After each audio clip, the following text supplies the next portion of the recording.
pleasure to welcome you to this webinar today, where we will launch the compendium of the last year's lectures in our series of the Ireland at Fordham Humanitarian Lecture Series. We will also particularly focus today on the Irish Deputy Prime Minister's chapter, which was released yesterday. And so we have convened a chapter, we've convened a panel of 4 distinguished guests, Rory de Burka, Richard Blewett, Rina Galani, and Mansour Ayad Al-Taibi.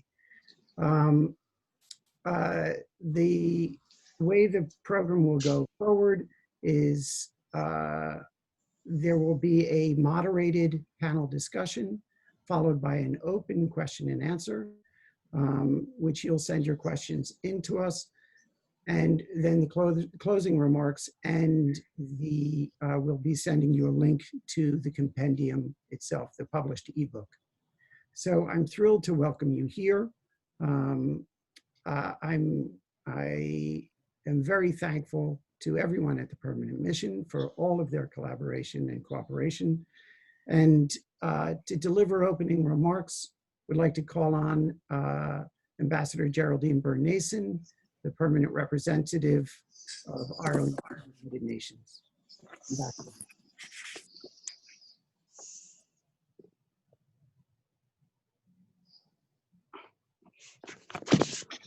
Apologies, Brendan. I think my camera has turned, so I'm just trying to return it to so you can actually see me. If you give me 1 minute till I can just do that. I don't know. That just happened since we came on, because, or can you see me? No, not yet. Let me just fix this. The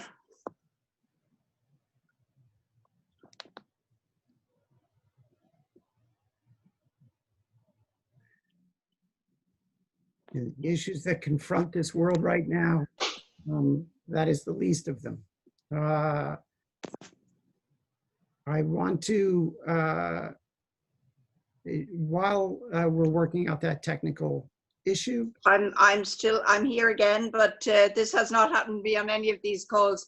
It seems to have flipped again. So perhaps I should just speak to you, Brendan, rather than apologies, because I don't know, there's something peculiar about this. I've never had this problem before.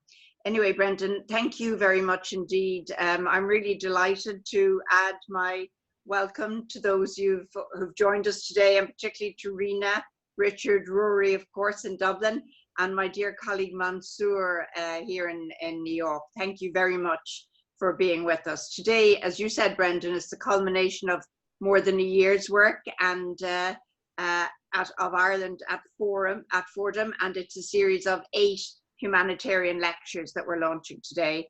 We have been proud to collaborate with you with what we think of as the Irish University here in New York, Fordham University. It's a partnership that's built on our shared commitment to humanitarian values. And I want to especially thank you, Brendan, and your colleagues at Fordham's International Institute for Humanitarian Affairs for the excellent collaboration we've enjoyed, really, as we worked through since this project was conceived. It's really hard to believe, as we just said earlier, that so much has changed in our world since the first Ireland at Fordham lecture was delivered by our former President Mary Robinson and Chair of the Elders, of course. That was just April of last year. In commissioning the series of lectures, we believed at that time that a discussion on the challenges facing humanitarians was timely and it was needed. We knew that the nature of the main nature of humanitarian as it is had changed in recent years. Conflicts becoming more protracted, more deadly. We knew that being a humanitarian was becoming more difficult, more dangerous. We also knew that our societies were being faced with new emerging threats, primarily amongst them, as Mary addressed that night, climate change. COVID-19, however, was not on our radar a year ago, and yet it's profoundly affected every facet of human life. And the impact on humanitarian needs and the ability of the humanitarian system has also clearly been profound. The Secretary General told the Security Council just over a month ago that the world faces its gravest test since the founding of the UN. So COVID-19 is not only increasing the vulnerability and needs of those already caught up in humanitarian crisis, but also we're seeing that the socioeconomic consequences are frankly risks to sparking new conflicts, and certainly, I think, risks of creating new and are already creating new humanitarian needs. As the Taoiseach, our Foreign Minister, makes clear in his speech, a great emphasis on preventing crisis was already needed. The potential for instability and fragility created by COVID now, for us, makes that all the more urgent. So while COVID has brought us new challenges, of course, it has not erased the old ones, for instance, around humanitarian access. And in many cases, we know that COVID has exacerbated the old challenges, if I can call them that. So listening to expert voices of practitioners with first-hand experience, the lecture series has really helped to inform Ireland's understanding of issues such as how climate drives humanitarian need, or how you actually can build trust with local communities in humanitarian contexts. Many of the issues in this series interact with the work of the UN Security Council. And I'm so upset I'm not on camera when I say this directly. That's a body that we really hope to be elected to next week for the term 2021-22. Our response to the crisis really is underpinned by a strong commitment to international humanitarian law and by the provision of predictable, flexible, timely funding based on humanitarian principles of independence, neutrality, impartiality, and importantly, humanity. These principles ensure that humanitarian assistance is targeted based on need and provided at all times without discrimination. So friends, Taoiseach Minister for Foreign Affairs, Simon Coveney, had of course hoped to be here with us in New York today to deliver the concluding lecture in the series. It was a big moment we had looked forward to. It was one of the last major statements we will make to the UN before we go into election mode here. But unfortunately, of course, he can't be with us. However, the lecture that was released yesterday, and I hope some of you may already have been able to look at it, I think is a really powerful final chapter. In the lecture, the Taoiseach underlines the need to adapt and improve the delivery of that humanitarian assistance to those in need without delay, as humanitarian crises we see are becoming more and more complex. He also argues, I think with very clear conviction, that humanitarian workers must be given the access and support necessary to provide vital assistance to those who need it most. And indeed, we see it as our collective responsibility to address the global challenges together. Sometimes, and just sometimes, that means shining a light in dark places to bring relief to those who need it most. It's my fervent hope that this Ireland at Fordham Humanitarian Lecture Series has done just that, shining a light on the realities and challenges of the humanitarian space as we see it today, so that we can better respond to it tomorrow. So I'm going to give the floor back to you now, Brendan, and to our esteemed panelists, and I know you'll reflect on some of the issues raised in the Taoiseach speech. I wanted to say a huge Gurmila Mahagat again to you, Brendan, and to all the contributors to this really fantastic lecture series. Thank you very much, Brendan. Thank you, Ambassador. Thank you very much. So for those who are joining the call a little bit late, Geraldine, I have to say you're there now. So it's you could say that last line again if you wanted to. Your camera just began to work. Our next bit will be a clip from the Deputy Prime Minister Simon Coveney's chapter where he talks about empathy. And I think that you really, as Geraldine mentioned, the ideas of values here come out so clearly in the Taoiseach's chapter. And so if I would ask my colleague Johanna to please play the first clip, and then I'll introduce the panel. Thank you. A commitment to helping those in need runs deep in Ireland's culture. Our empathy is born of pain, the pain of discrimination, oppression, and poverty, of emigration and forced displacement, of conflict and division, above all, the huge trauma of our famine. Our empathy is born from hope, the knowledge that change does come. The Ireland of today is transformed from that of a century ago. Ireland's experience has given us a fierce desire to help others. From our experience of conflict and reconciliation grew a desire to help others along that path of peace. From our experience of injustice and discrimination grew a commitment to shape a multilateral order governed by the rule of law and human rights. From our experience of hunger grew the impulse to help those furthest behind first. Thank you, Johanna. So I'm joined today by a really remarkable panel, and I'd like to introduce them first, and then we'll get to some questions on that. The first panelist is Rory de Burca, who is the Director General of Irish Aid. Richard Blewett is the Permanent Observer of the International Federation of Red Cross and Red Crescent Societies to the United Nations. Rina Gilani is the Director of Operations of UN OCHA. And Ambassador Mansour Ayad Al-Taibi is the Permanent Representative of Kuwait to the United Nations. And it's just a well-balanced group of opinions I'm hoping for here as we explore and maybe look at that final chapter of the Taoiseachtas. So if you don't mind, I would go and take the moderator's privilege and look to the first question. There's a quote from the Taoiseach's speech in which he said, "At this moment when the world is facing the triple crisis of COVID-19, health, economic, and social, we need our United Nations to be at its most effective. That will enable the best possible response to the humanitarian consequences of this crisis. To get there, each of us must contribute a renewed global solidarity." So in COVID-19, we are seeing a truly unprecedented crisis with a profound effect in the humanitarian context.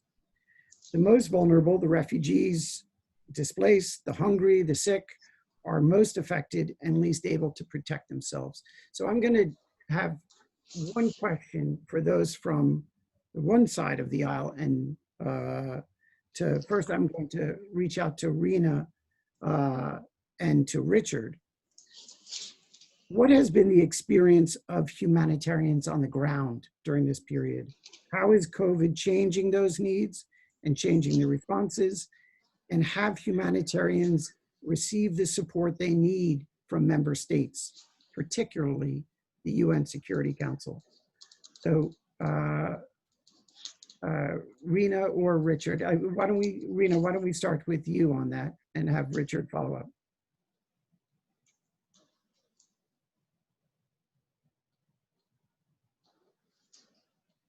Is it working? Let's see if we can get you unmuted.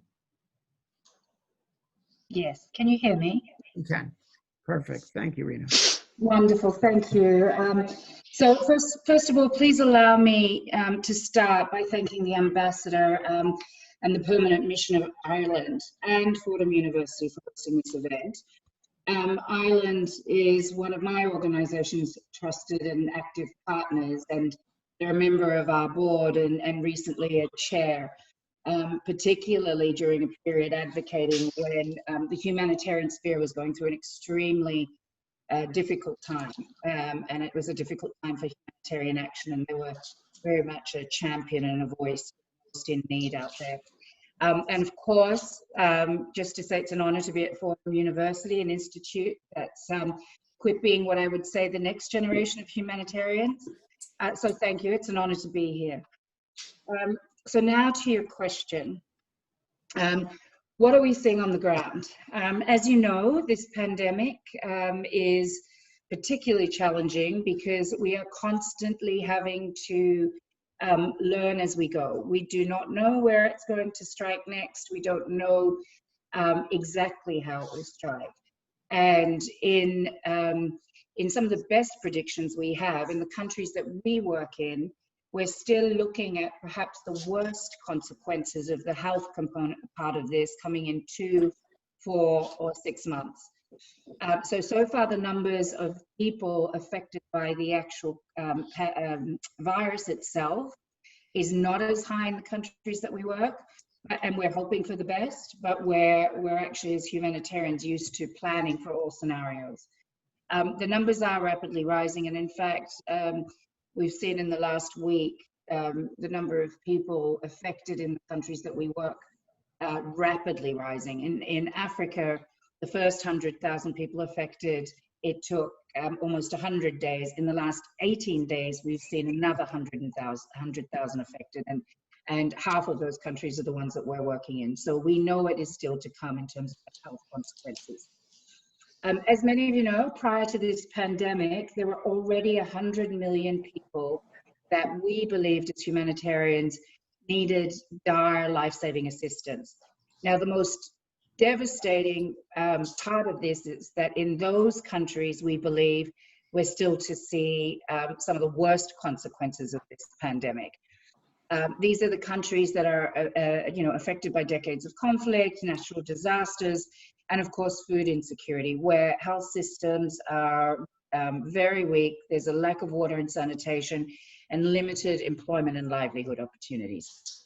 And secondly, what we do know is that it's the most vulnerable within those countries that are going to be affected. So in the high income countries, we know the less affluent are more likely to be affected, and such disparities are multiplied in humanitarian settings.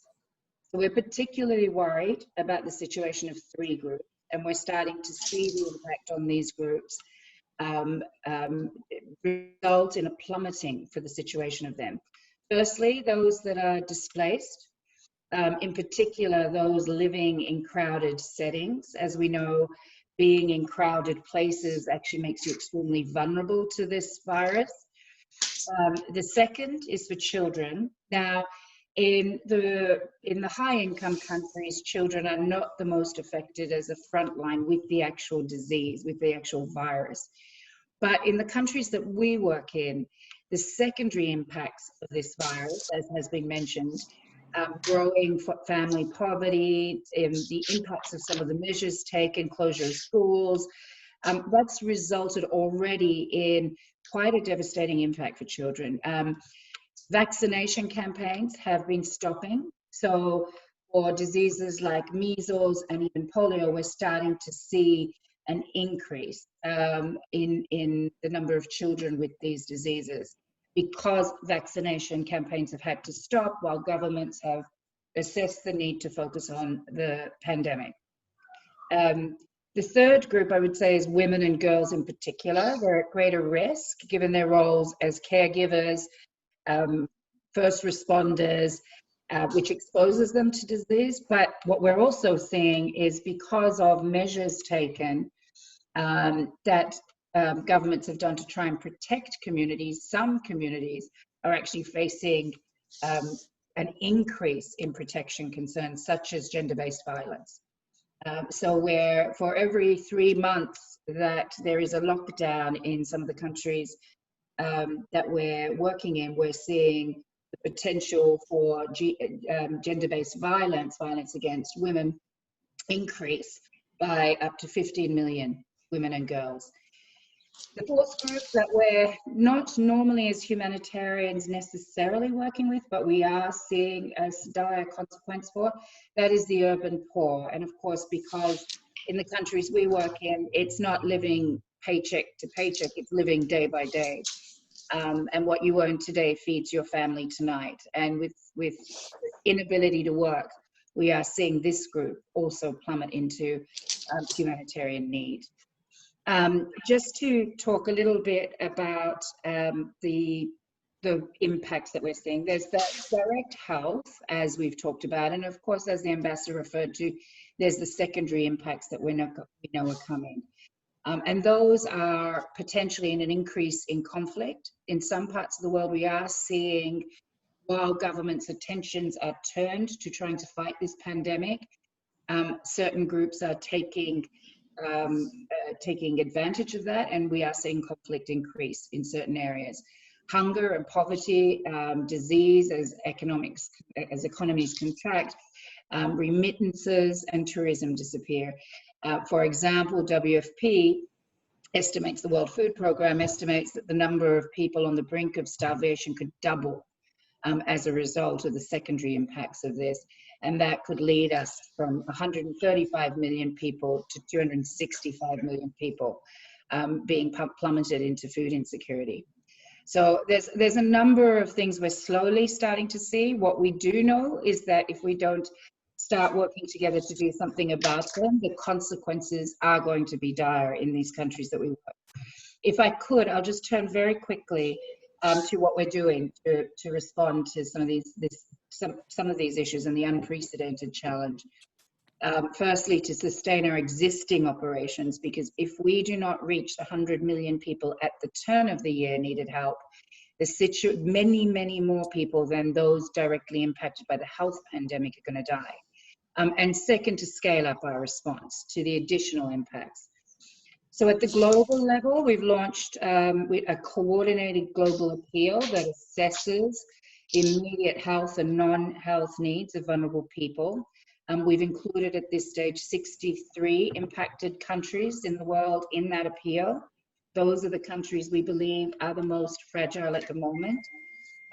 We have also set up, due to restrictions around travel and movement, an unprecedented global platform of a supply chain and a transportation system, which will help us get much needed urgent supplies, medical included, to vulnerable countries, and get people around, aid workers around, traveling to be able to do their job.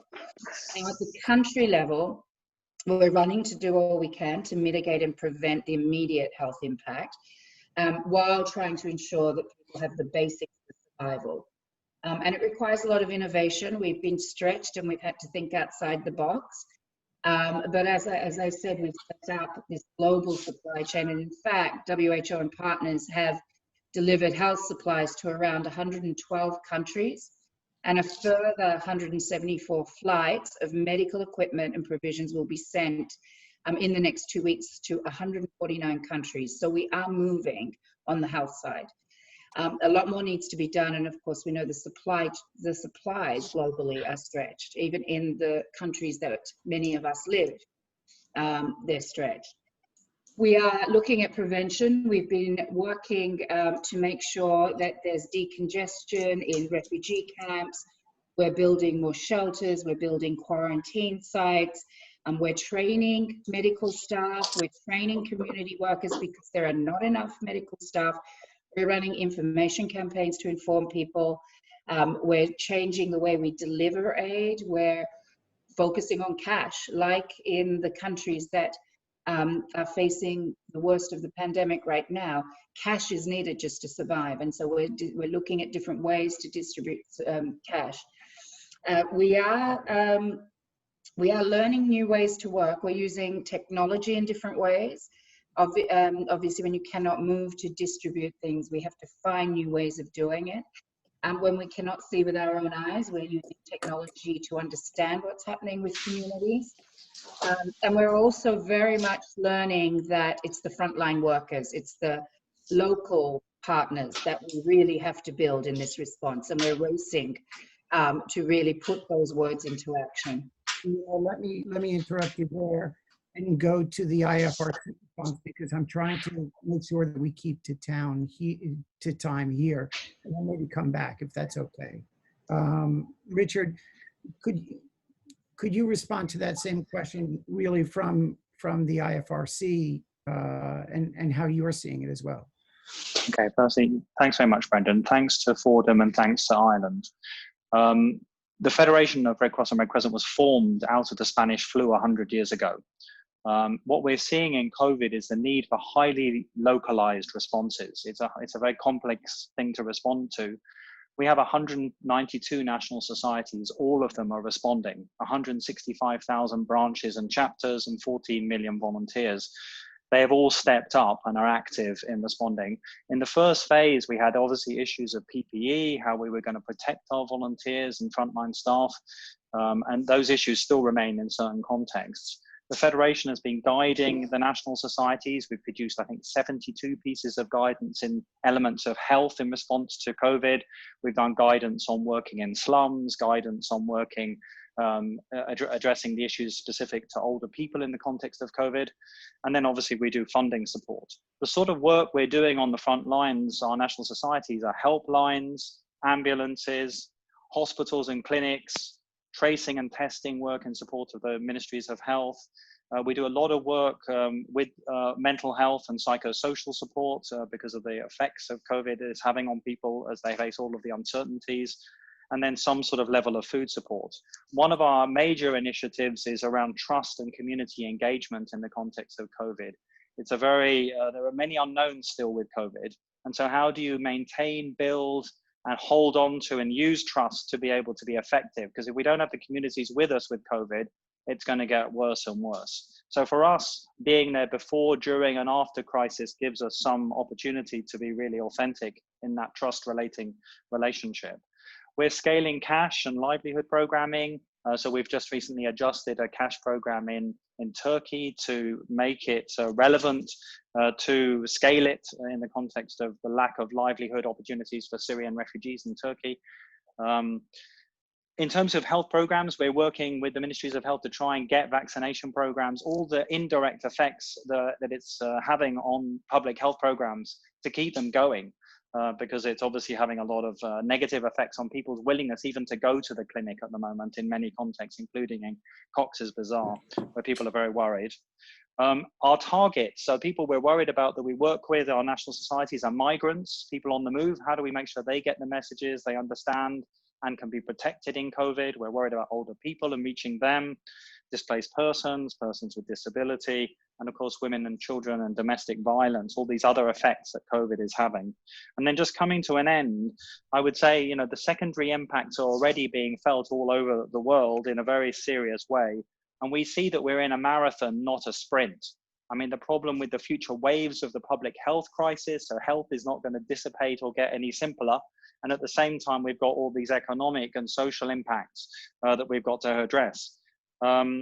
We're very grateful for the international community. We've launched 2 appeals. We've done them as a movement with the ICRC and the Federation, which is, we haven't done that much in our history, but it's a really positive development where we're explaining how we work together to make a difference in addressing COVID. So the ICRC is doing some very, very important work with people in detention, which are very high-risk prisoners category linked to COVID, as well as, of course, their normal work reaching very hard-to-reach people.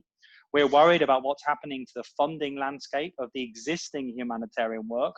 And then, of course, we have to respond to natural disasters that don't go away, climatic disasters that are continuing. So we've responded in the Pacific, we're responding to floods in Uganda, in Kenya, and obviously we're preparing for the hurricane season in the Caribbean. So that's just a few areas that I would highlight. Thanks, Richard. And it actually cues us up beautifully to the questions really to those on the political side. So, Rory and Mansour, would you say that UN member states have done enough to support these systems in their response? And what could have been done better? And critically, what could the UN Security Council and the lack of a resolution there, how has that made it more difficult? So, Mansour, maybe I'd start with you and then to Rory. And keeping my eye on time. So I apologize in advance if I interject.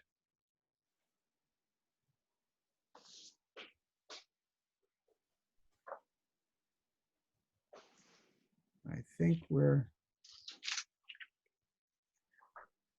I'm sorry, you just have to unmute. Okay, Yep, now. great.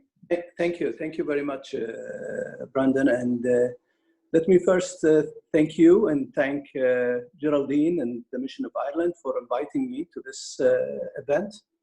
And I'm delighted to be with the distinguished panelists to discuss this important subject.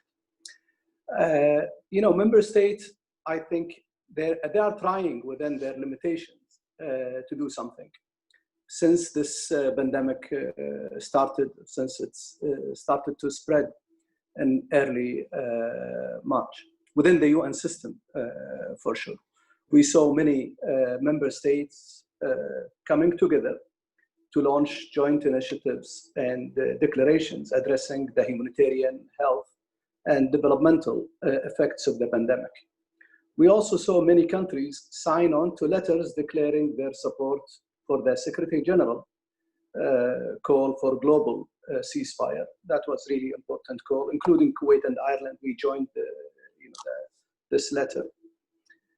However, while this highlights global solidarity on paper, we must acknowledge that most of these initiatives and declarations do not help or add much to the situation on the ground.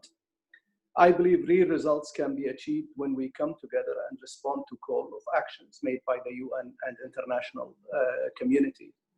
When we heed the Secretary General call for a ceasefire, when we help each other, especially those countries that have hit harder by this pandemic than others, including countries that are already facing situations, as Rina said, armed conflicts, climate emergencies, inequality, and poverty. I also believe it is important to support the UN financially in situations like this. Kuwait and many other countries, including Ireland, provided financial support to World Health Organization when this pandemic hit. We also saw several UN agencies and different humanitarian partners come together to launch the UN Global Humanitarian Response for COVID-19, which is an important tool to assist the UN and its partner on the ground to help those who have been hit the hardest by this virtual, and it is respond to its effect on their livelihood and communities. Regarding the second part of your question, Brandon, about the Security Council, there is the council response or lack of response in this case. It's really unfortunate and disappointing. We all know why they were not able to have a unified message regarding this issue. There was, Tunisia with France, they tried and they put a draft resolution. But the differences between US and China was very clear. They were the differences were on the name of this virus, Chinese virus, or there were differences about global ceasefire. They want to exclude, or they wanted to have exceptions when it comes to fighting terrorism, and also there was differences about how to refer to WHO on the draft resolution. Unfortunately, there is a deadline on that issue. It is shocking, as the SG noted. This is the greatest threat the global community has faced in its modern history. This pandemic has hit almost every country in the world and has, threatened millions and millions of global of people globally. So the fact that the Security Council, the most powerful, as you all know, UN body, tasked with dealing with issues pertaining to peace and security, were not able to come together and deliver like a united message is disappointed. And I remember when we were in the council, Ethiopia and France were able to get a product on Ebola, for example. And 20 years ago, there was also a united position regarding the AIDS. There was a resolution on AIDS, but on this pandemic, unfortunately, they were not able to deliver. They don't have, there is no voice, no substantial role of the Security Council in this crisis so far. So this is my, it will affect, I believe, the credibility of the Security Council, unfortunately. Rory, do you want to make brief remarks there before I go on to one that I want to lead with you on? So. Sure. Well, first of all, Brendan, just to say thanks to you and Fordham for the invitation tonight. It's nice to, it's afternoon there in New York. It's great to be in the university. And I listened very carefully to what Rena and Richard said, because they did map out the complexity of the environment and the responses. And it's great that we can partner with partners like OCHA and the IFRC as part of that response. And, the coordination role and the fact that the Red Cross and Red Crescent movement is coordinating with under the OCHA umbrella, I think has been really important. And that feeds into what we see as the importance of a really engaged multilateral response to a multifaceted international crisis. We need the multilateral system to work as effectively as possible. OCHA, the WHO, and all of the various instruments working across the humanitarian development nexus as well. We haven't got time, I think, to invent new ways of dealing with this crisis. We have to take the instruments we have and get the best out of them. So 3 quick points. To your question on the Security Council resolution, the symbolism of a message of solidarity coming from the Security Council would have been fantastic. And Mansour mentioned, how important it was previously with AIDS and Ebola. Unfortunately, we haven't been able to get to that point, and I think, that raises questions for all of us in terms of how, as member states, we can continue to contribute to making the totality of the United Nations as effective as possible. And those of us that would be potentially non-elected members, or sorry, non-permanent members of the Security Council, we have to use our muscle and our diplomacy as best as we can to help bridge divides when they exist. Specifically on COVID, it would be really good to see the Council, at a minimum, unanimously endorse the Secretary General's call for a global ceasefire and a humanitarian pause. I think that could be maybe something that over the next while we might work to. Second point is, it's imperative, given the range of challenges, that we continue to both provide generous, flexible and fast funding, and to encourage other countries to do so as well. Earmarking makes that operational bit much more challenging, and sort of going after favored children rather than everybody just makes it much more difficult. And also, we heard about the difficulty of adapting while learning, and I think that means that we have to really think about allowing organizations that are learning by the day to adjust by the day, and that means we have to put trust and allow our money to actually be spent by them according to their best judgment. The third point I'd make is, in this context as well, we really need to make sure that the protection of humanitarian space is to the fore. Mark Lowcock talks about challenges that he has getting people in and out. We need to make sure that we protect that space, and we use all of the tools available to us as member states individually and also within the UN system to make sure we protect and expand that humanitarian space. And I think to make sure that those who are doing the hard work in dangerous conditions have the safe and secure access that they need to do what we need them to do, which uniquely in this crisis isn't just because we want to do good somewhere else. But Mike Ryan said this very eloquently, for all of us to be safe, everyone has to be safe. And I think that we come back to that point in this discussion. Thanks, Rory. Thank you. Thanks for that. And thanks, Ambassador. Thanks for all those answers. It leads us on to the next question, which is the Taoiseach had a great quote, and again, I'll speak to it, in which he spoke of the safety and security, as Rory just said, of humanitarian health professionals, but in a different light.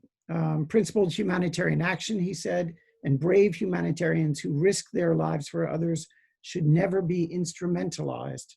Humanitarians should not have to run the gauntlet of civil or criminal jeopardy. So this is a question for all of you.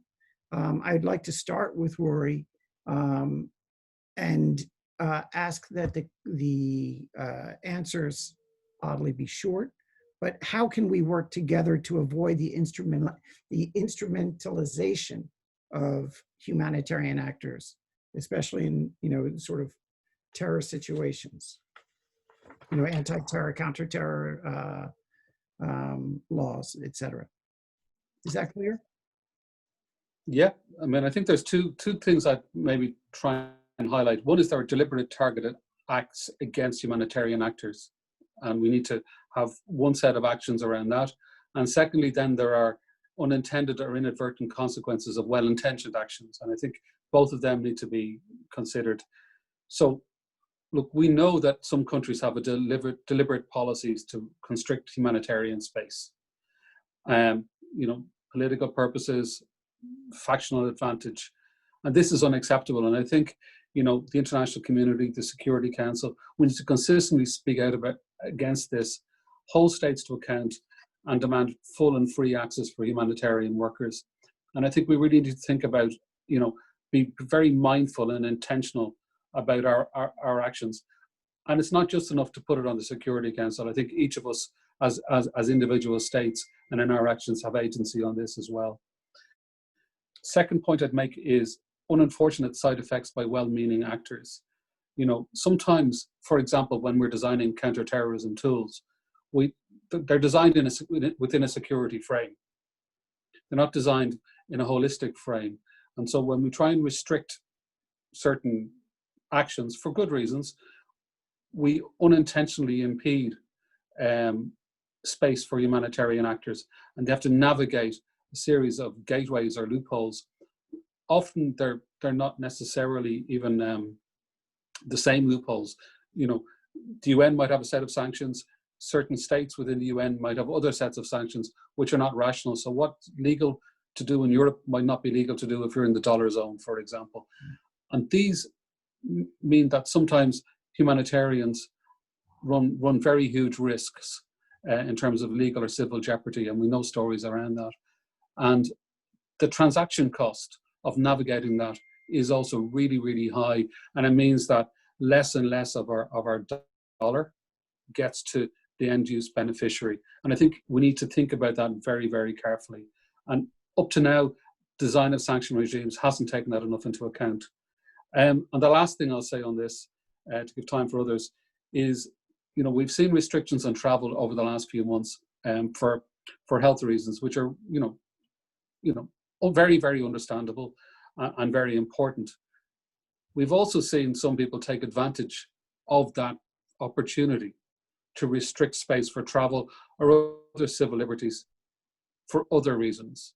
And I think we need to be really careful in terms of our diplomacy, in terms of our advocacy, and in terms of how we direct our money and what we say in the Security Council to make sure that we call out those unintentional actions. I'll stop there.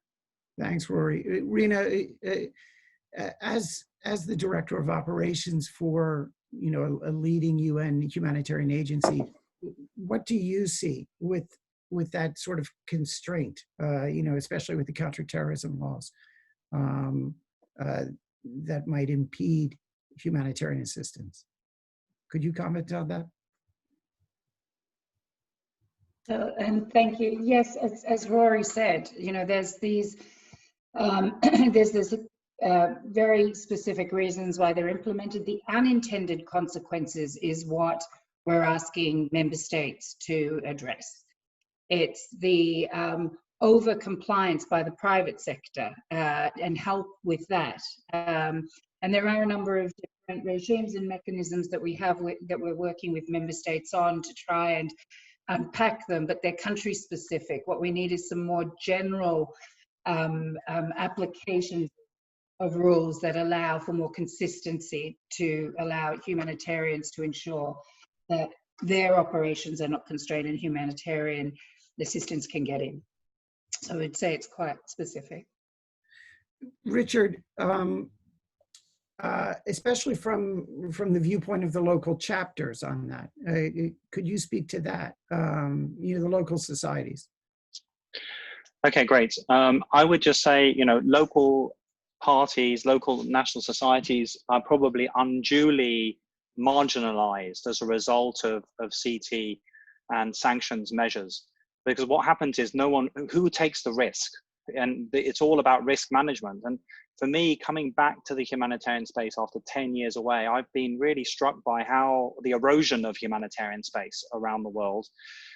It's not to say we don't need counterterrorism and sanction measures, you know, or they're wrong. I mean, that's not for us to comment on, but we need to reassert humanity. We need to reassert humanitarian principles. Governments need to take more seriously human rights obligations and IHL obligations, and look at that context, look at the context in those wider lights.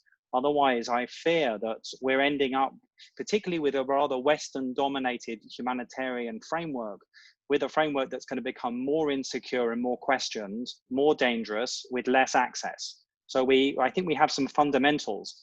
And, you know, when I listen to the debate on counterterrorism and sanctions, it's sort of fiddling around at the edges. And that's just not going to do it if we actually believe in trying to protect people. Ambassador, final points on that before I move on to my last quick question, and then we'll go to the Q&A. I know that Ambassador Byrne-Nason will need to move on as well. So I want to make sure that we keep to time. Okay, I'll be brief. A few points. You know, on a technical level, to keep it's so important to keep the global supply chain moving. This is especially under the current circumstances. Countries can do their part by facilitating the entry, transit, and departure of humanitarian flights when needed, and make sure those processes are carried out smoothly, so humanitarian actors can do their jobs and get to where they need to be easily. In reference, you mentioned the impediments of the humanitarian access, which is the sanctions and fighting terrorism.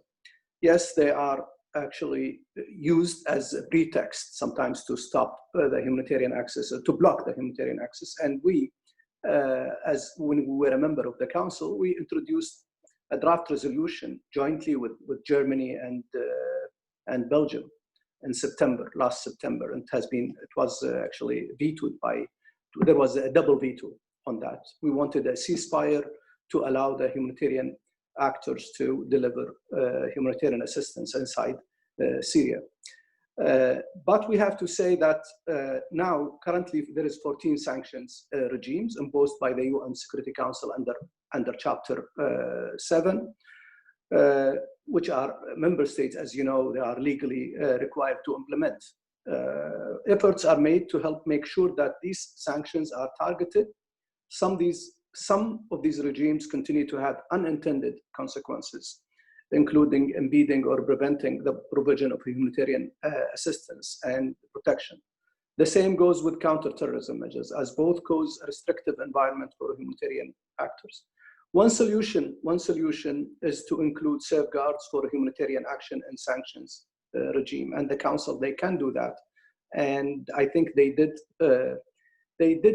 while they publish guidelines for example, for humanitarian exemptions for North Korea. They were useful, and I think they can apply that for other sanctions regime. Thank you. Thanks, Ambassador. My last question before we open it up to the floor, and I would ask that you send your questions in, is really on effective multilateralism. And the Tanishta, again, there was a great quote that he said, partnership does not mean homogeneity. It does not mean settling for the lowest common denominator. It requires work, it requires understanding, it requires challenge. It requires a commitment to working towards the highest common factor. So as we need to seek the highest common factor rather than the lowest common denominator, I would start again, and sorry to go right back to you, Mansour, but you've been right at the working within the Security Council, seeking that highest common factor, working with Sweden to secure the passage of Resolution 2449, renewing the authorization for cross-border and cross-line humanitarian access to Syria. And the one that you just mentioned, working with Belgium. How do you go about this? What are the lessons you would pass to another country, such as Ireland, who is hoping to join the Council? You know, I want to commend first the Swedish efforts when we were in the Council. Actually, they did an excellent job. We worked with them for 1 year. Being a pen holder or co-pen holder in the Security Council is not an easy task. I have to tell you that in general. And when it comes to even, it's more difficult when it comes to issues, controversial issues like Syria, for example, because there was a division among the council members, in particular the P5. They were divided on this file, and this make the job of the pen holder is even more difficult. We led with Sweden in 2018 and with Germany and Belgium in 2019. It's not a secret that this is an issue where there are real division, as I said, among council members. Nevertheless, as a pen holder, I don't need actually to give advice to Ireland. Ireland were in the council 20 years ago, and they know, and I hope that Ireland will be the pen holder of this humanitarian file with, I think, you know, the problem is that Germany and Belgium, both of them, they are leaving. So you need someone to join to carry on in this file. But you have to, it's important that you need to be an honest broker to be acceptable by all parties. This is, you know, the advice I really want to pass on. And the other one, you have to be objective also. Objective, and you have to be open-minded, and you have to identify, for example, area of compromise, and you have to reach out to all member states. And the most important thing, or the driving force for the pen holder is, you know, the needy people. You want to help them. You want to. It's a humanitarian issue. It shouldn't be politicized at all, and so. These things, as a pen holder, you have to have it in your mind, because at the end of the day, you are trying to help. Your objective is a humanitarian, and it doesn't. And you need to have the confidence and the trust of all members of the Security Council, and you have to keep in touch and close relation with OCHA. OCHA is your friend when it comes to humanitarian issues, and as long as, you know, they are impartial, independent, and trusted by all member states. Thank you, Ambassador. Rory, I would go straight to you then, saying, how would you leverage your experience in creating these effective partnerships, you know, and in transforming the Security Council if elected? Well, you know, I suppose, what is a partnership? I mean, a partnership, I think, has to be about more than the sum of the parts where you can get that. And it's also about trust and leaning in. And I think one of the defining things about smaller countries is that we don't have, you know, big global geopolitical interests. You know, our geopolitical interest is an effective system, and keep, you know, getting the momentum in the system that's necessary to deal with global issues. And so, you know, we would bring that objectivity, I think, that Mansour just mentioned. You know, we've seen, and I think, you know, Kuwait and countries like Belgium, Sweden have shown that determined elected members do make a difference. You know, it's about problem solving, it's getting things done, it's trying to bring forward solutions, it's being clever with words. Words do matter. It's knowing when to speak out and do it publicly. It's knowing when to build quiet alliances as well. And it's about being informed, and it's about being pragmatic. And, you know, as an EU member state, and as a smaller EU member state, and Geraldine will know this, you know, from having represented Ireland in Brussels, you know, we have to do this every day of the week in Brussels on stuff that's really important to us. Ireland on our own will get outvoted on every issue in the EU. We have to build alliances. We have to be pragmatic and bring forward solutions. And, you know, that's the spirit with which if we're elected, and I hope we are, we will work with the people on the council. We work with people outside the council. And also we will engage with partners on the ground to inform ourselves, to bring forward solutions and keep things moving. Thanks, Rory. And to Rena and Richard, going back to the idea of the need of working more closely together, you know, which has really come out of COVID, and this sort of effective multilateralism. Do you see that happening? Can more be done? Rena, maybe start with you, and Richard, give you the final words there. And then before you start, Rena, I would just ask everyone to please write their questions in for the chat. We'll move next to the open Q&A. Rena, to you.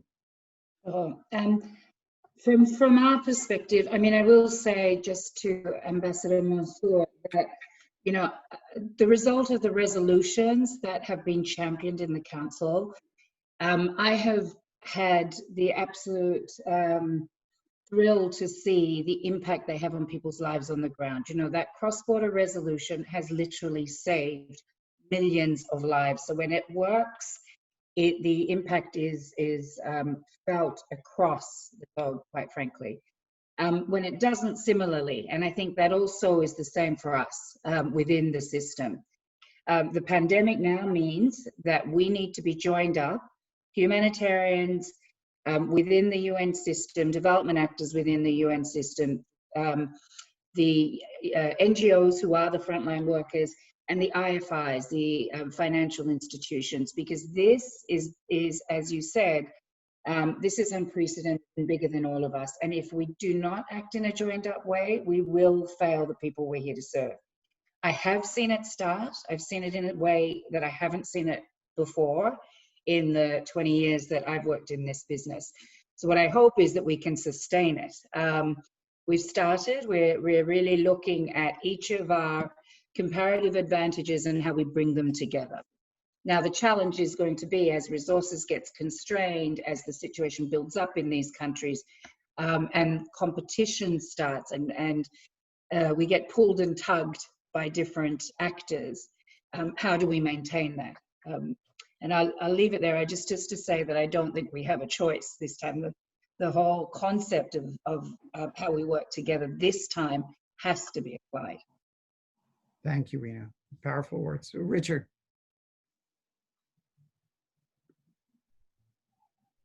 Oh, hold on, Richard. You need to be unmuted. Okay, so on the Security Council, we had a great experience with Sweden supporting us linked to DPRK exemption processes that were complicated. That was a great experience. I think it was fantastic when the Dominican Republic sponsored a dialogue on climate in the Security Council. And I think over 90 member states made interventions that day. And then, you know, the missing, we had a resolution done on the missing last year from the Security Council. And then even in this time of COVID, you observe the daily workings of the behind the scenes of the Security Council, the ICRC briefings that happen from our sister agency, and you know, many good things happen. And it's a shame that there isn't progress on the major question of the ceasefire or a humanitarian pause. But if I look at the wider humanitarian agenda with COVID, I'm a bit with Rima. It's a fantastic moment where there is a tremendous amount of solidarity. We are working together hand in glove with WHO on community engagement, supporting the system and hopefully giving useful advice and support to governments on community engagement. The same on mental health and psychosocial support in the time of COVID. We will all depend on the WFP air bridge, which is a great asset that they will provide to the humanitarian system. And I think there's a recognition of the frontline actors for the first time for a long time, beyond the rhetoric of the grand bargain, to really recognize that local actors need the flexibility and support that we give to international actors. It needs to be passed on to them to enable them to do the right thing and respond quickly and effectively in the time of COVID. Okay. That's a brilliant answers. we're going to move into the general Q&A. Again, you can raise your blue hand or submit questions via the chat. I would like to thank Ambassador Byrne-Nason for being with us. I know that this is a very busy period of time for her, and we're thrilled that you were able to make it since you were the impetus for it a year ago. Thank you, Ambassador. And thank you very much indeed, dear Brendan, and apologies. I want to say thank you to all of the speakers. It's been, frankly, just the most thought-provoking, and I would almost qualify it as a masterclass for someone like me, listening to both the real concerns in the field, my colleague in Dublin, of whom I'm very proud, Rory, and my dear colleague Mansour, with all of that so able advice coming from such an extraordinary history, a legacy on the Security Council. Brendan, I'm convinced that what you've done with this Fordham lecture series will be a living legacy for us also, and that we will work through these ideas, work with these partners, and hopefully validate the investment that you have all put into this as we move to try to follow in the footsteps of a country like Kuwait that really made us all stand up and salute you as a Security Council member. So thank you again, Brendan, for all the collaboration with Fordham. Thank you, Richard, Rena, Rory, and Ambassador Mansour, my friend. And now I do have to go and be about my government's business elsewhere. So thank you very much indeed. Thank you. thank you. So the first question I have from the floor is from Rachel Nikiliker of Concern, the head of International Advocacy for Concern, and it's to all. Her question is, we face an impending global food emergency of unknown but likely very large proportions caused by a combination of factors, climate change, conflict, and now a pandemic. There are also deep structural problems in the way our food systems function, which we can no longer ignore. How can the political will be secured at the UN Security Council and at member state national government level to reset our food systems? So we'd start with that one. Who would like to take the first crack at that? Richard? Okay, so I mean, I think, you know, Concern is an amazing Irish NGO that has done incredible work on hunger, and they're absolutely right. I mean, the FAO WFP predictions of the amount of people that are going to go into extreme poverty and face major hunger crisis is very worrying. For us, we look at the global landscape and we see also that it's hard to predict where all that hunger is going to be, because it's hard to predict how COVID is going to play out in different waves, in different realities in different countries. So it's a big worry, and somehow, you know, I was very happy to listen to the humanitarian community. They're experts on food security, working through those questions. You know, governments are going to have a good food policies where they don't close their borders and potentially exacerbate food crises. I mean, the price of food, you know, and people's access, cash programs, major social protection programs. And when I look at the global solidarity question, you know, we have obviously an amazing bailout in the United States and in my own country, the UK, and yet you see quite limited amounts of solidarity with developing countries and emerging economies. You know, a 6-month debt holiday is not long enough, given the nature of the crisis these countries are facing. And unless we have good instrumentation to protect and enable countries to continue to run healthcare services, provide food and social protection to their populations, we're going to see a massive humanitarian disaster by the end of 2021. So much more global solidarity is needed to prevent that. Ambassador Mansour. Yeah, thank you. You know, regarding the Security Council, and do we need like a global political, how can we secure the political will of Security Council members? As I said, they were not able to agree on a draft resolution, but we have to be very careful of getting the Security Council involved in this health issue. We wanted them to have like a message, a unified message by a draft resolution, but not to get involved and discuss it like an issue in the council agenda, because it is, yes, it has also impact on peace and security, but I don't think they are the right body for discussing it in details and in a daily basis. So it's good to keep the council, distance the council from that issue, because as you know, there's some members of the council, some permanent members, they don't like these issues to be discussed at all because they think it has nothing to do with peace and security. So we have to be very careful. Yes, we need a political will from all member states, but the council is not maybe the right body to deal with it. We have UN agencies, we have the General Assembly, we have other UN bodies, but not the Security Council. We wanted a unified message from the council in the beginning, but they failed to deliver on this, but not to keep it on their agenda and discussing it from time to time. Thank you. Thanks, Mansour. Rory, I mean, to balance that. Yeah, just a couple of quick comments. I mean, I think picking up Mansour's point, I mean, I think we have to use the right tool for the right problem. So the Security Council brought in Resolution 2417 on hunger and conflict, and I think that was very useful, framing for that particular part of the food issue. I mean, I think part of the food emergency is short term. That requires us to use the humanitarian and other tools that are available to us now.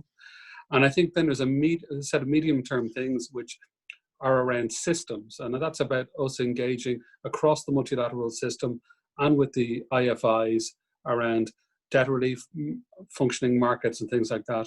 And then around the longer-term issues, about 15 years ago, Ireland brought forward a thing called the Hunger Agenda, and that helps set, and bring in other actors around a set of actions around hunger.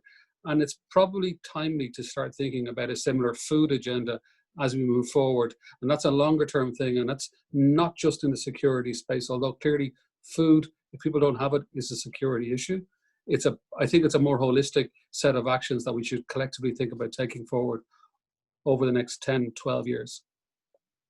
Thank you, Rory. Rina, to have you as the last on that question. Look, I completely agree with Rory, actually. I think we've got to capitalize on the right tools, and we need to bring the IFIs also forward leaning in a lot of, if we want to change the structural issues, they need to be a bit more forward leaning, which means the boards need to come forward and be forward leaning to allow them to act now to prevent later. And it really is there where the longer term impact is going to happen. We can keep providing food and cash, but that is not the answer to this issue. No, thank you. Thank you all. I have another question from Michela Palazzo of Concern. And I'm going to start, Rina, with you on this. Thanks to all the panelists for such an interesting discussion. My question, with the COVID-19 DHRP only 17% funded, how can efforts to prevent crises be realistic and effective without adequate funds to provide a comprehensive response? And Rina, I know that OCHA has really looked to do more in terms of humanitarian financing and prevention as a way. And so perhaps we might start with you on that, Rina.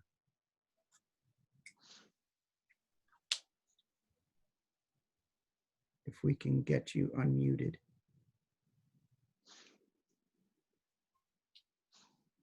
So I think I'm unmuted now. Yeah. Yep. So a couple of quick comments on that.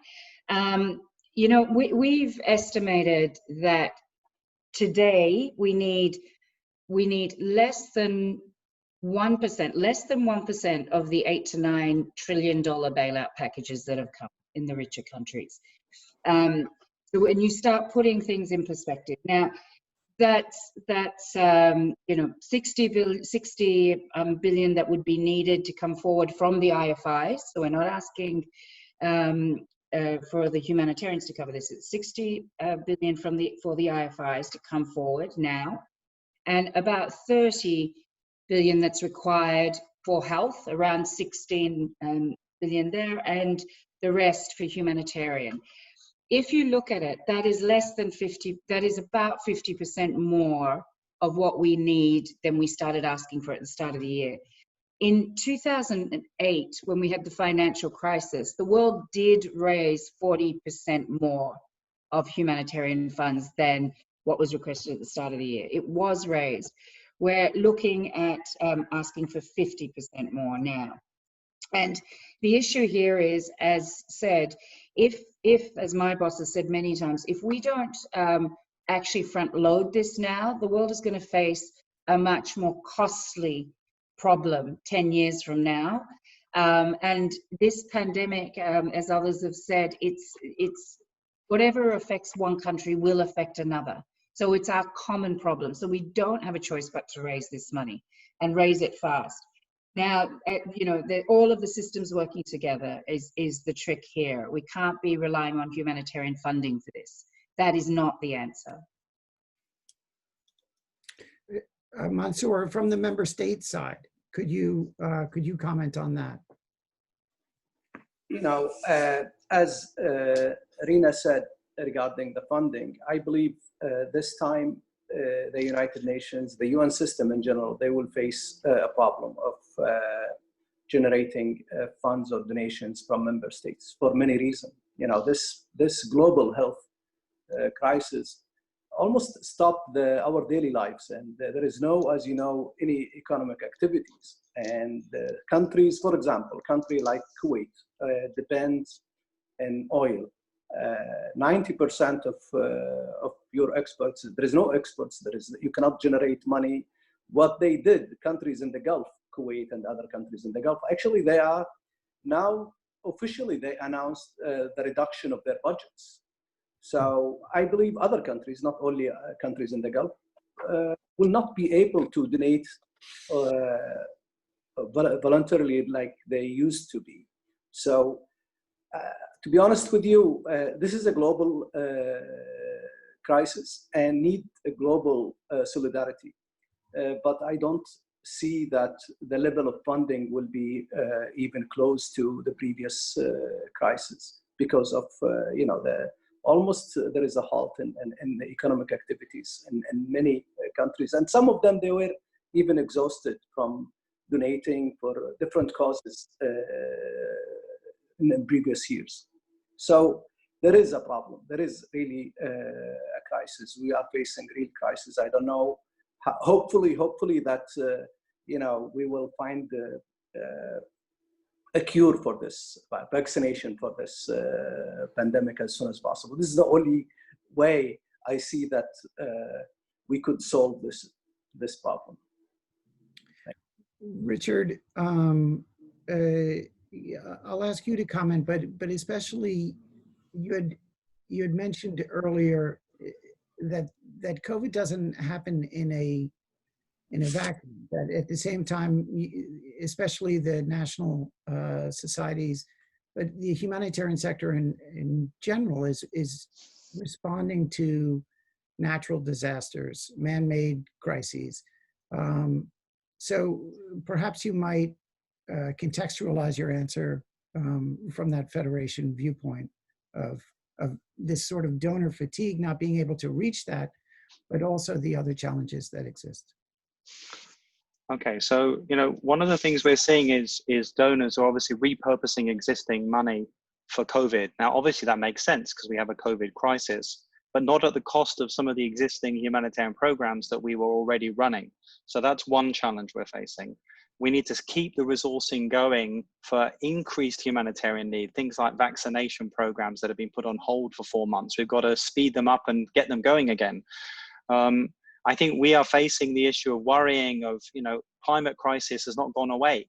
So all these floods and other disasters we're facing this year and we'll face next year and we'll face the year after, are those going to be properly resourced and supported? At the same time, I think, you know, we have to face the fact ODA is going to go down as the economies in the rich world are impacted.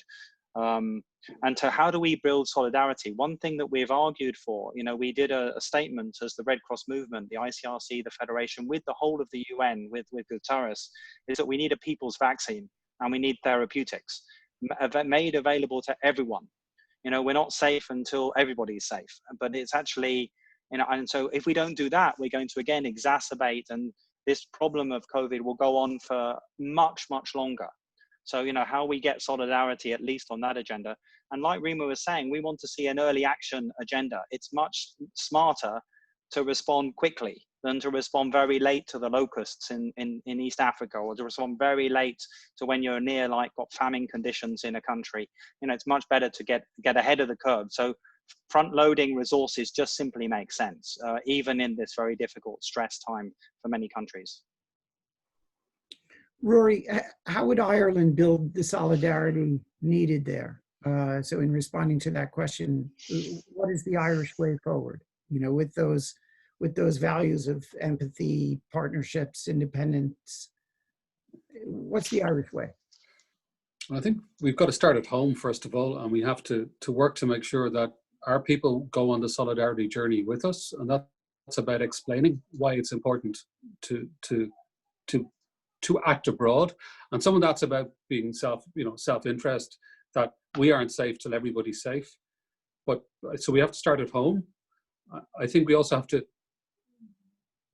act and demonstrate through actions, and that's about being generous, maybe with money, but not just with money. It's about making sure we invest money in the right parts of the system to make sure that it works better as a whole, and demonstrate that the system works better as a whole. And it's doing things like investing in overseas offices so that the coordination function works well, not just putting money into one part of the system or another part of the system.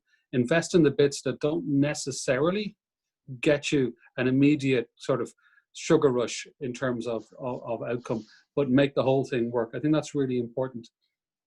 And it's about building networks of friends, of alliances, of influence, so that then you try and feed back, often quietly, but sometimes in public fora, how you want the system to adapt. And we're doing that at the moment. And, the cooperation we've had with OCHA, with the ICRC, with other parts of the humanitarian system, and within that Team Europe construct as well, has meant that we've seen a coming together, working along the nexus issues and trying to be smart. And I think ultimately, if we can be smart, we can deliver. And the last thing is, we shouldn't be shy about putting money behind stuff that we don't see results in. One of the challenges around prevention, which was the other part of the question, is that if you prevent something, you don't see what you prevented. And I think we shouldn't be shy about that either, because I think we all understand that it's cheaper not to have a fire than to put out a fire and rebuild. Thank you, Rory. I know that we're coming to time, and so I would just go round to final comments from each of our panelists before we get to the launch of the book itself. Rina, may I start with you? Final comments on the empathy, independence, and partnership. Perhaps just a couple of things. This is going to require all of us, member states, and the humanitarian system, development system, etc. It's going to require us to be courageous, more courageous than we've been, and it's going to require the Security Council to be courageous. We know the links to peace and security. There's many well thought through research on that, and so that's the first comment. I think courageous is a word I'd like to see used more in this context, to really say let's put that forward. And the second is to say, let's not forget putting people at the center of it. When we get lost in all our words and in our diplomacy and in our talk about nexus and working together, we really need to remember to keep people at the center of this. That is the other hope that we have, to be able to get through this together. And then, we, as the Secretary General says, we're in it together. We'll have to get through this together. Then I'll leave it there. Thank you, Rina. Thank you for your interventions. Richard, final comment. Okay, so firstly, thank you. Dr. Jamila Mahmood spoke in the Fordham series about localization, and the time for localization has come in the time of COVID. It's demonstrated. Now we've just got to get behind it and actually make sure that we secure it in the long term. We're in a marathon, this COVID-19, not a sprint. So we have to have resilience in the way we're addressing COVID. We mustn't take our eye off the ball of the climate crisis. Those would be my 3 key points. Thank you, Richard. Ambassador. Thank you. You know, I think there will be always natural disasters and man-made disasters. This health crisis, to be honest with you, I don't know where to put it. Is it man-made or natural disaster? But we need the United Nations. We need the UN as a multilateral institution. We need to strengthen it. We need to, stay behind some of the UN agencies like the World Health Organizations to take the lead on this particular issue, not to weaken them like we saw some policies, some member states, in this time, in this crisis, for example, they stop funding or they question their credibility or neutrality or partiality. This is not the time, with all respect to their legitimate concern. But in this time of crisis, we have to be united. We have to strengthen these institutions and stay behind them. Thank you, Ambassador. Thank you for those powerful words. Rory, final words. Thanks, Brendan. There's a phrase in the speech, duty of hope. And I think some of what we've been talking about tonight it's challenging, it's difficult. The pandemic is something that we can't necessarily see our way out of yet. So I think one of the things that we have is a duty of hope in our ingenuity, in our ability to work the systems we have, to map a way forward, and then to deliver that hope to people who don't necessarily have the agency that those of us that are in privileged positions, like those of us on the panel, have to influence things, to translate that hope into day-to-day lives so that people who are much more marginalized, who are at the edge, have the courage and the optimism to get through to tomorrow and the next day and the next day, and to keep investing in the systems and the structures that they need to get themselves on a journey out of where they are today. And we also need to reinforce that by engaging with their leaders to make sure that they support their people on that journey from today to a better tomorrow. Thank you, Rory. Thank you all. As Geraldine said earlier, it really has been a masterclass in the current state of the humanitarian sector, and I think an informed picture of where we will be going. When we started the series a year ago with President Mary Robinson's lecture at the United Nations, she looked at climate change, and that was followed by the President of Ireland, Michael D. Higgins, looking at the role of the intellectual in the humanitarian sphere. We've had remarkable speakers, everyone from Jamila Mahmood, whom Richard just mentioned, to Admiral Mellett, Jamie McGoldrick, Simon Coveney, obviously, Matthew Hollingworth of the World Food Program, Katrina Dowd, Dr. Dowd, who is really one of the world's experts on food insecurity. And so I would like to thank the contributors to the book as well. I do think that the book will be a resource for the humanitarian and academic communities for years to come. I would like to thank Martin Gallagher and Rasheen Carlos of the Permanent Mission and the entire staff of the Permanent Mission for their collaboration. Obviously, Ambassador Geraldine Byrne-Nason. Our students and the Fordham academic community, but the humanitarian community worldwide. I think really in a couple of minutes, you'll receive an email, all of those who have been registered for these lectures, with a link to the book, and it's something that we're all proud of. Please be in touch with us for future webinars or for any questions that you might have.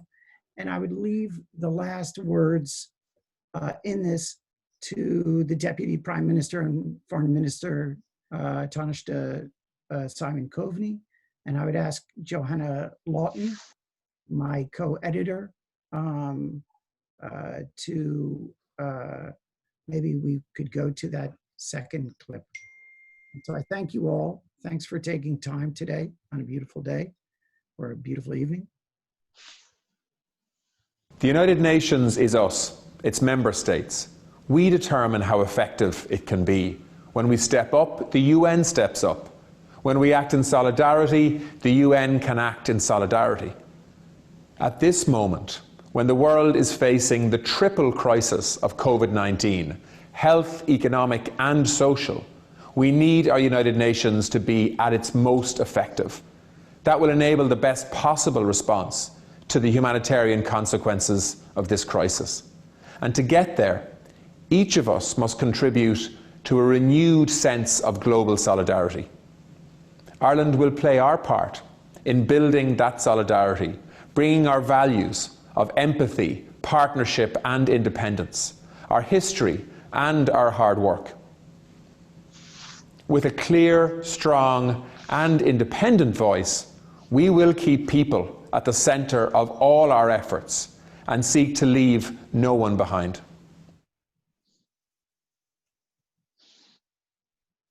Thank you all. That concludes this, this meeting. This is the cover of the book. You'll all be receiving it. We're very proud, and I look forward to seeing you all again soon. Thank you.